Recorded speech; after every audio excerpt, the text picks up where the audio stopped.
পাইকার থেকে খুচরা পর্যায়ে হাত বদলের সাথে সাথে প্রায় দ্বিগুণ হয়ে যাচ্ছে লেবুর দাম। আকারভেদে প্রতি হালি বিক্রি হচ্ছে 50 থেকে 200 টাকায়।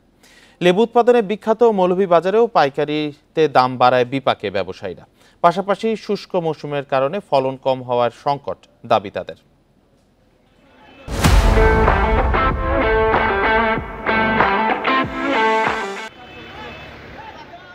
মৌলভীবাজারের উৎপাদিত লেবু দেশের গণ্ডি ছাড়িয়ে বিদেশেও রপ্তানি হয়। তবে এবার শুষ্ক মৌসুমের কারণে ফলন নিয়ে শঙ্কায় লেবু চাষিরা। টিলাগুলোতে লেবুর বাগানের পানির অভাবে বিবর্ণ গাছের পাতা, বাড়তি পরিচর্যার জন্য গুনতে হচ্ছে দ্বিগুণ খরচ। চাষিদের দাবি, আশানুরূপ উৎপাদন হচ্ছে না। পানিও দিবার কোনো কজুত নাই, লাইন নাই, গান শুকনা, এখন এই জন্য মাল দিতে পারতেছি না। কেবল লেবু গাছে ফুল আসছে, যেহেতু অপ্রতুল লেবু, স্বাভাবিকভাবে লেবুর দামটা বাড়বে।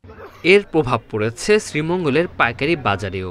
আকার বেঁধে প্রতি পিস লেবুর দাম নেওয়া হচ্ছে 5 থেকে 18 টাকা পর্যন্ত। আড়তে লেবুর সরবরাহ কম থাকায় বিপাকে পড়েছেন ঢাকা, নরসিংদী, ময়মনসিংহ, সিলেট সহ দেশের বিভিন্ন এলাকা থেকে আসা পাইকাররা। এখন 3 সাইজ 4 সাইজ মাল হয়, এই তো আমি এটা কিনছি 800 মাল 9000 টাকা দিয়ে।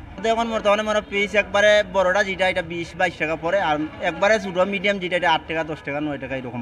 খুচরা বাজারে এই লেবুর দাম নেওয়া হচ্ছে প্রায় দ্বিগুণ। স্থান বেঁধে প্রতি হালি লেবু বিক্রি হচ্ছে 50 থেকে 200 টাকায়। পর্যাপ্ত বৃষ্টি না হওয়ায় এবং গাছে রোগবালাইয়ের কারণে উৎপাদনে প্রভাব পড়ার দাবি ব্যবসায়ীদের।